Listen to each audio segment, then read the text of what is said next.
O acento grave que indica o fenômeno da crase está adequadamente utilizado à luz da norma padrão em. Vamos lá, eu quero que ela está adequadamente, ou seja, já temos certeza que 3 estão com problemas.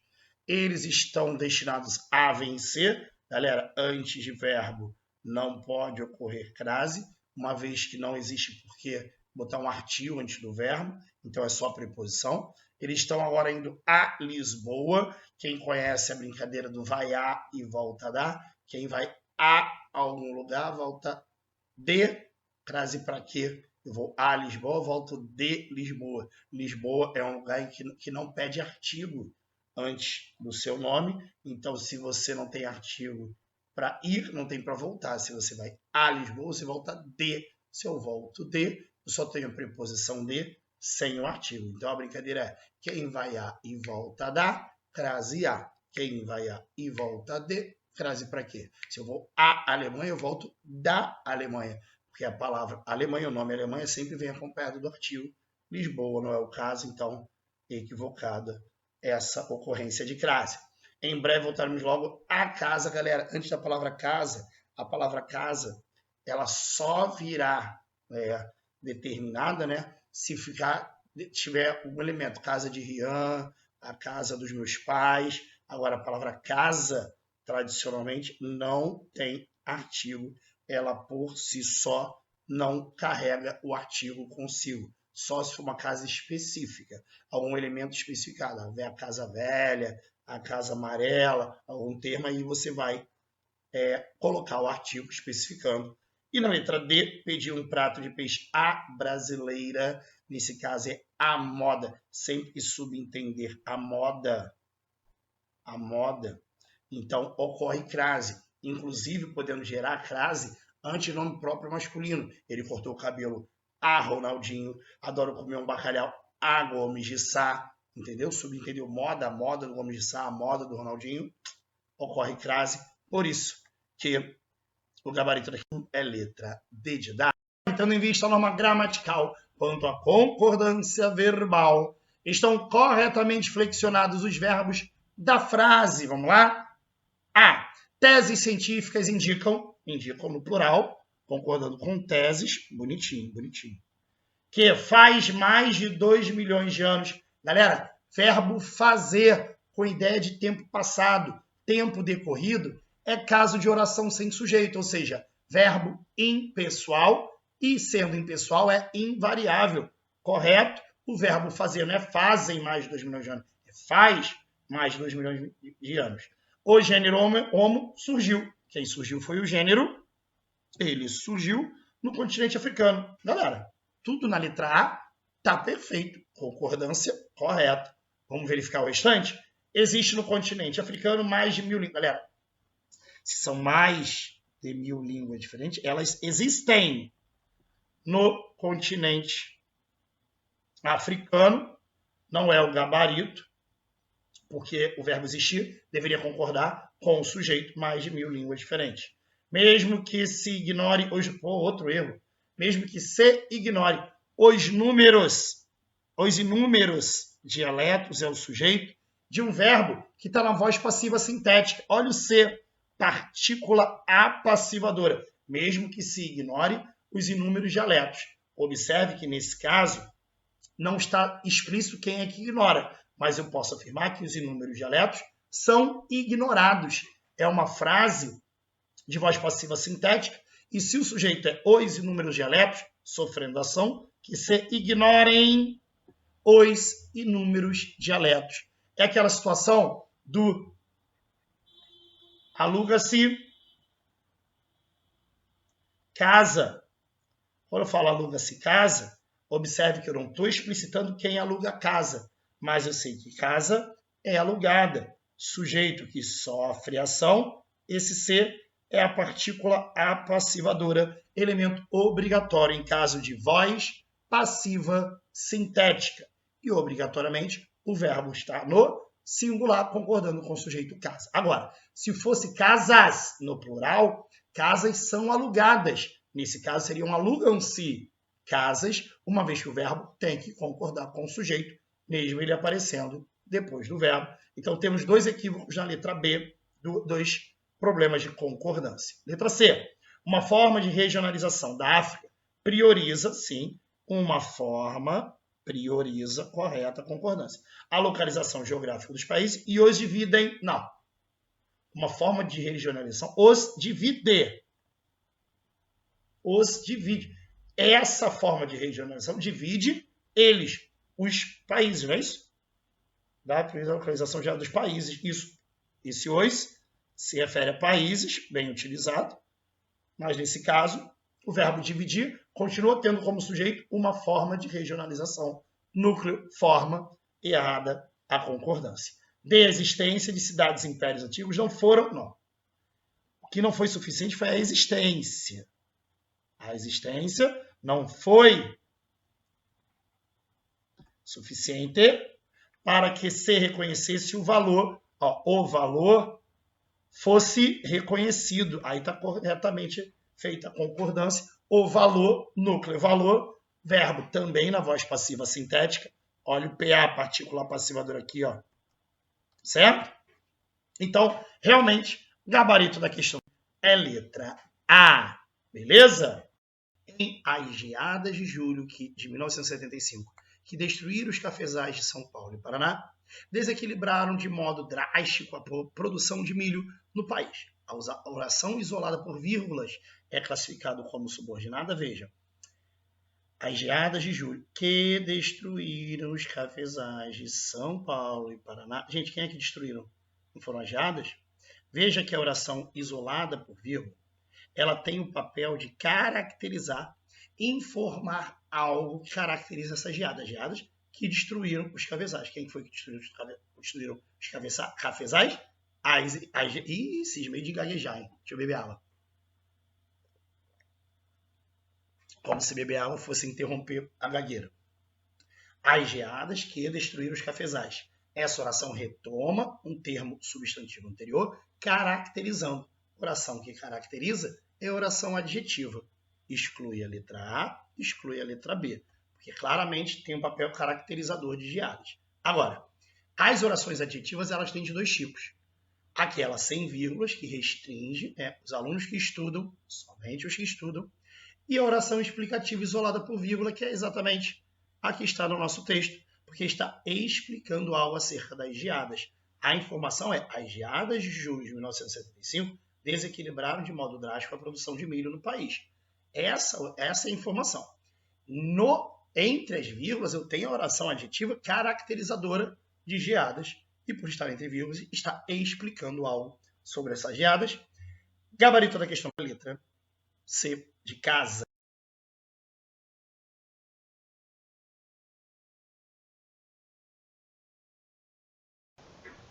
Os bens e interesses públicos não pertencem à administração nem a seus agentes, cabendo-lhes apenas geri-los, conservá-los e por eles velar em prol da coletividade. Esta, sim, a verdadeira titular dos direitos e interesses públicos, a coletividade.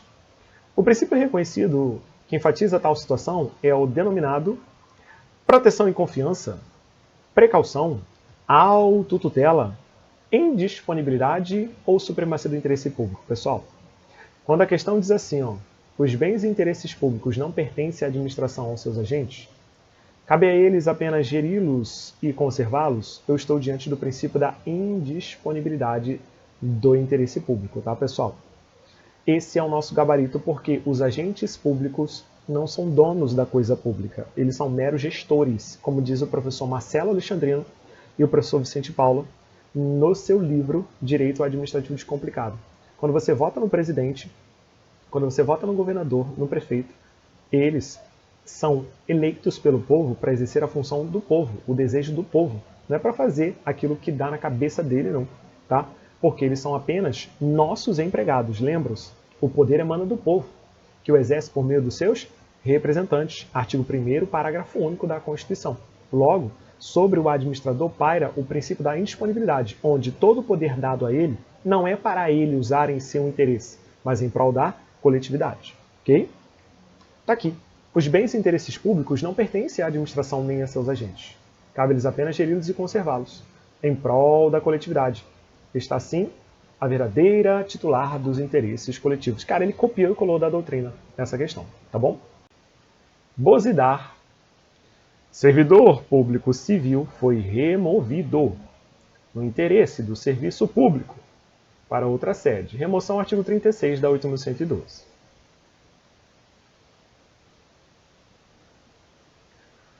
Onde realizou mudança com sua família. Todo mundo acompanhando o servidor. Após alguns anos, rapaz, Bozidar bateu as botas, morreu. Não, apaga aqui para tu poder ler a questão. Sua família requereu transporte, para a sede de origem. Ok, tá. Ele vai querer ajuda de custo para voltar. Letra A, licença. Letra B, retribuição. Letra C, gratificação. Indenização OBS, cuidado, porque ajuda de custo é o mais específico, sendo o nosso gabarito. Por que eu tenho que te dar esse OBS? Porque eu tenho 4 indenizações: diária, ajuda de custo, transporte e auxílio moradia.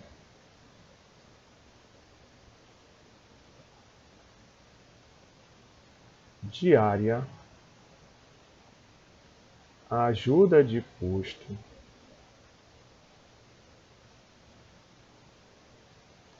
transporte, auxílio moradia, ajuda que eu já botei.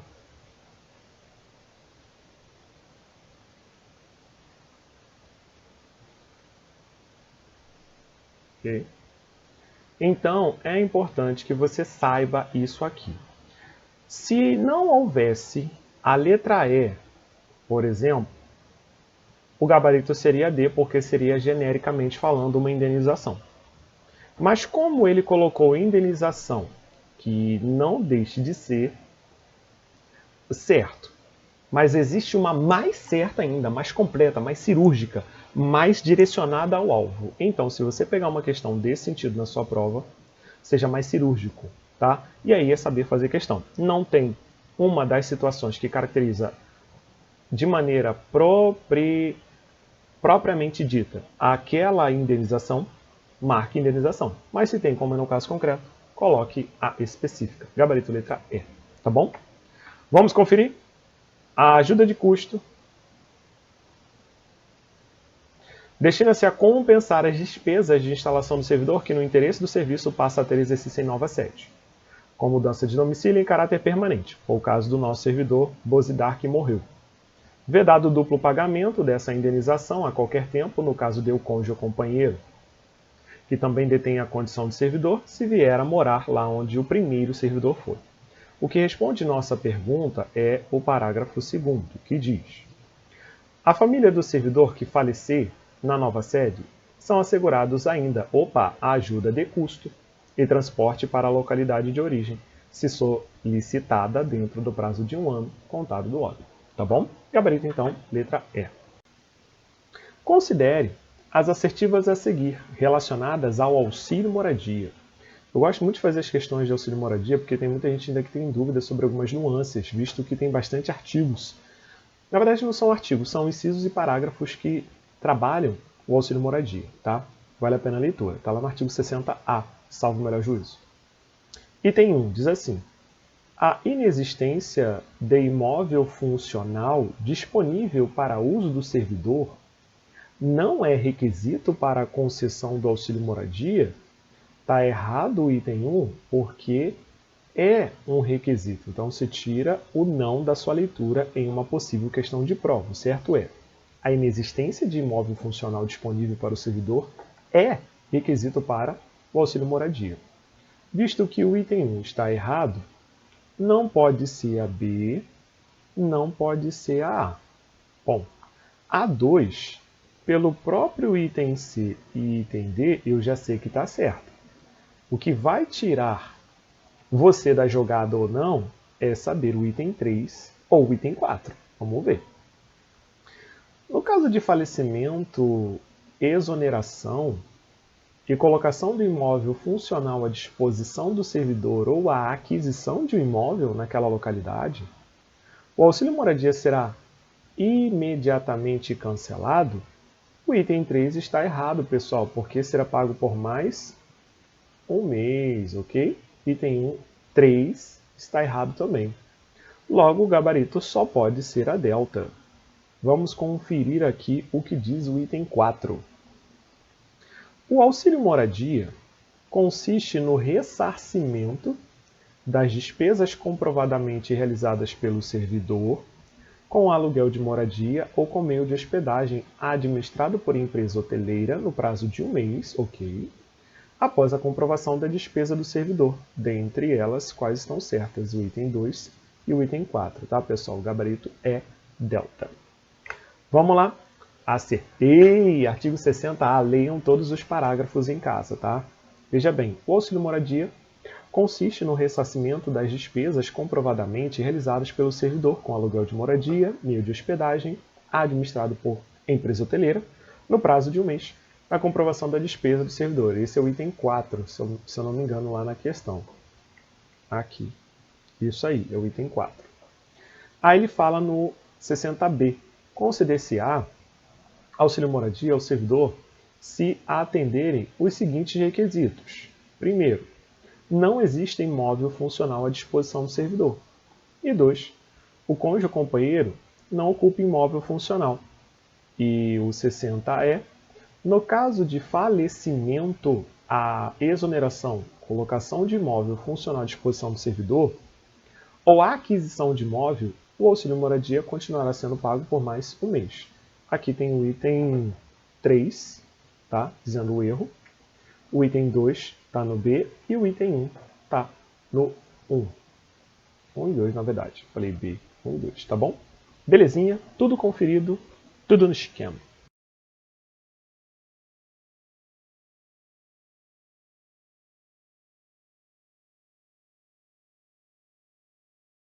O abandono de cargo é uma das hipóteses de aplicação da pena de demissão ao servidor público, conforme dispõe a Lei 8.112. Sobre o assunto, assinale a alternativa correta. Então vamos debater o conceito de abandono de cargo. A. O abandono de cargo pode ser configurado pela ausência não intencional. Tá errado. Ausência intencional. Ausência injustificada. Não intencional é aquela que não houve intenção. Então há justificativa. Entendeu? Ausência sem justa causa. Quando ocorrer ausência justificada, justificada, né? Não intencional está errado, justificada está errado, por mais de 45 dias. Né? Nada de por mais de 45 dias, é por mais de 30 dias. Então, muita coisa errada na alternativa A. Vamos agora a B, e agora eu vou sair de novo. O abandono de cargo e inassiduidade habitual são sinônimos? Não, nada disso. Abandono de cargo é ausência injustificada por mais de 30 dias consecutivos. 31 dias consecutivos de falta sem nenhuma justificativa, abandonou o cargo. E o que é, então, inassiduidade habitual? Inassiduidade habitual ela vai ocorrer quando o servidor faltar 60 dias de maneira intercalada, não é consecutivo, também sem justa causa, mas ao longo de 12 meses. Ah, mas não é 60 consecutivos, não? Rapaz, para pensar no que está falando. 60 dias consecutivos. Com 31 já abandono de cargo, cara. Com 31 já abandono de cargo. Entende? Então a gente está falando, na verdade, de quantos dias consecutivos? De 31 já gera abandono de cargo. Estou falando de 60 intercalado. 5 falta nesse mês, 10 no outro, 15 no outro, 10 nesse mês, 5 no outro, 10 no outro, 15 no outro. Aí, em 12 meses, deu 60 interpolados de maneira injustificada. Isso é a inassiduidade habitual. Então, não são termos sinônimos, tá bom? Não são termos sinônimos. Deixa eu sair de novo. Vamos à alternativa C. O abandono de cargo estará configurado quando o servidor faltar ao cargo, sem causa justificada, por 30 dias interpoladamente ao longo de 12 meses. Não, o abandono de cargo é por mais de 30 dias consecutivos. Por 60 interpolados ao longo de 12 meses é inassiduidade habitual. D de dado. Configura abandono de cargo a ausência intencional do servidor ao serviço por mais de 30 dias consecutivos. Agora sim, acertou. Porque até então só mandou um errou. acertou. Agora acertou, beleza, pessoal? A alternativa é agora, para configurar abandono de cargo, basta 15 dias de faltas no período de 12 meses. Galera, sem sentido nenhum, né? Já está tudo devidamente explicado para vocês. A gente vai seguir agora. Gabriel, servidor público federal, exerceu seu direito de petição em defesa de interesse legítimo. Em razão do indeferimento de seu requerimento, formulou pedido de reconsideração à autoridade competente. Nos termos da Lei 8.112 de 90, o pedido de reconsideração. Bom, vamos lá. Quando a gente fala de direito de petição, a gente tem basicamente que entender o que isso é. Talvez você já aprenda isso com o professor de Direito Constitucional. Talvez já tenha aprendido ou vai ainda aprender. O que é o direito de petição? Ele deve ser entendido da maneira mais ampla possível. O direito de petição é um direito que você tem de pedir alguma coisa aos órgãos públicos. Você pode pedir, por exemplo, a ter acesso à informação. Você pode pedir para receber algum tipo de bonificação, de prêmio. Você pode pedir férias. Isso engloba o direito de petição. O direito de petição ele também vai ser englobado quando um servidor sofre punição e ele recorre da punição que ele sofreu.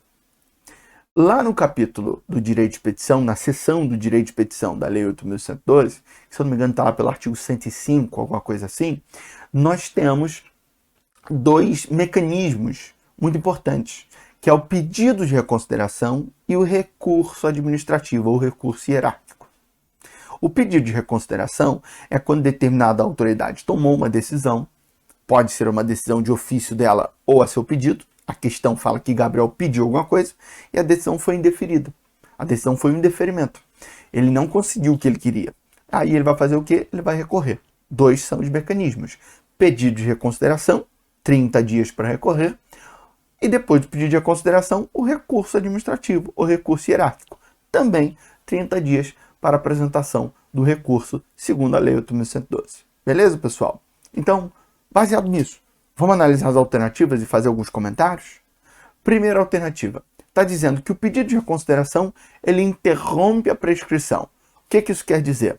Vamos lá. O servidor ele tem um tempo para pedir as coisas no serviço público, né? E se por um acaso ele apresenta o pedido de reconsideração, aquele tempo ele é interrompido, ou seja, aquele prazo que estava contando ele é zerado, a resposta é sim. De fato, há a interrupção da prescrição quando você interpõe o pedido de reconsideração ou o recurso administrativo ou recurso hierárquico. Então você tinha lá o prazo de 30 dias, recorreu, interrompeu. O que quer dizer que interrompeu? Bom, vamos lá. Ele recorreu, por exemplo, com 29 dias. Se houver um novo indeferimento no pedido de reconsideração, o prazo para o recurso administrativo ou recurso hierárquico, ele vai ser contado do zero. Ele não vai ser continuado do 29. Ele vai zerar e ter mais 30 dias agora para recorrer. Por quê? Porque o prazo foi interrompido. Tranquilo? É isso. Agora, por que as outras alternativas estão erradas? Vamos lá? Deixa eu sair da tela aqui para a gente poder ler. Primeira alternativa. No caso, primeira errada, né? Que é a B. Pode ser renovado uma única vez. Galera, isso aí está errado. Ou elado, como diria Cebolinha. Por que está errado, pessoal? Porque o pedido de reconsideração ele não pode ser renovado. Ele só pode ser apresentado uma única vez. Não pode duas, não pode três, então ele não pode ser renovado. Logo, galera, B de bola está errado, tá bom? Não pode ser renovado. Ele não pode ser renovado. C. Deve ser interposto no prazo de 15 dias. A gente falou, o prazo é de 30 dias. A contar da publicação ou da ciência pelo interessado na decisão que pretende ver reconsiderada. Sim, publicação, dia que for publicado no Diário Oficial, ou ciência, se ele for lá ver o processo, aí o servidor no balcão falou, olha aqui, eu tenho uma decisão aqui, dá ciente aqui, por favor. Aí ele deu ciente, tá? D. Deve ser decidido dentro do prazo máximo de 90 dias. O prazo de decisão também é de 30 dias. Então, D de dado, errado. E caso indeferido, não admite recurso. Admite sim o recurso administrativo ou recurso hierárquico, como eu disse. Beleza, pessoal?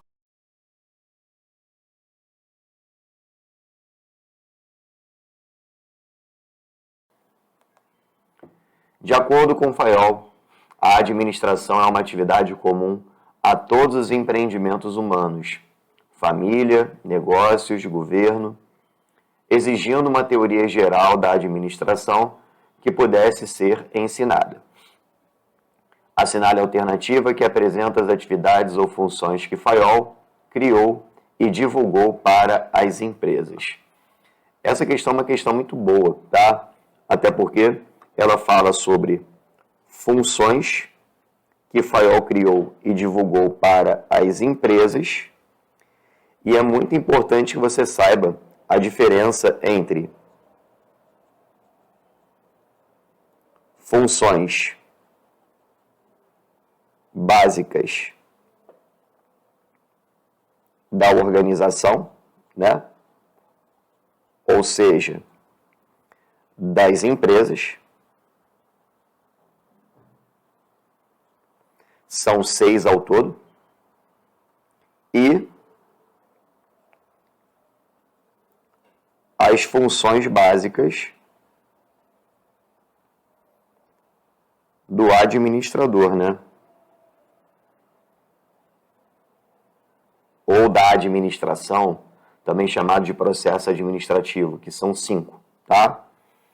Em relação às funções básicas da organização, a gente tem a função financeira,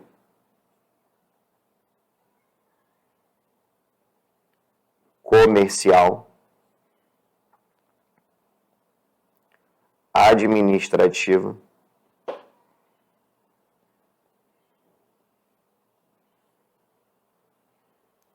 de segurança,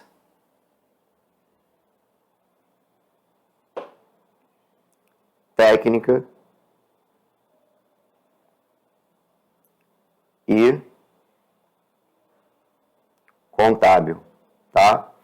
Ou seja, são 6 funções básicas da organização. Já as funções básicas do administrador, eu tenho prever,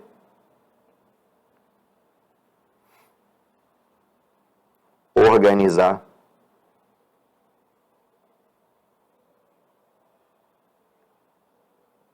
comandar,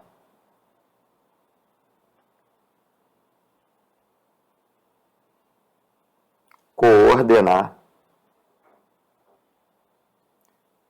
e controlar, tá? E aí, no caso, são 5. Tudo bem? Não confunda o que a questão está querendo nesse enunciado da 26. Tá aqui, ó. Funções básicas da organização. Funções básicas da empresa. Então, eu tenho função técnica, comercial, financeira, de segurança, contábil, né, que aí no caso está listado como contabilidade, e administrativa, que no caso está listado como administração. Pronto. Esse é o gabarito.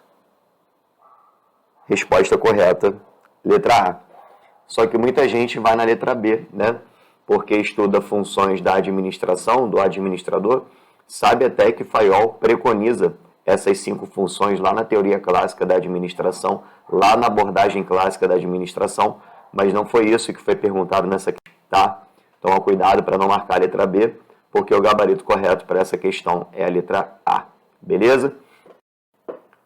Um administrador foi contratado por uma empresa para exercer o cargo de gerente de operações. Bem, se ele assumiu um cargo de gerente, estamos falando do nível tático da empresa, né? Ou intermediário, gerencial, como preferir. Tudo bem? Ele sabe que para que possa executar com eficácia os processos inerentes ao seu cargo, de acordo com o que foi estabelecido pela empresa, terá de utilizar a sua capacidade de trabalhar com pessoas, compreendendo as motivações e atitudes dos empregados que terá sob sua responsabilidade, conseguindo assim liderá-los. A habilidade que esse administrador deverá utilizar em seu cargo é, predominantemente, vamos lá, normalmente quando eu falo sobre os níveis administrativos, né, isso acaba sendo encaixado em conceitos básicos de administração, mas quando eu coloco a explicação dos níveis administrativos, eu sempre relaciono cada nível à figura do administrador e as habilidades que são inerentes ao administrador. O que eu vou fazer? Eu vou construir aqui rapidamente os 3 níveis, como eu acabei de fazer. Eu tenho o nível institucional, o nível intermediário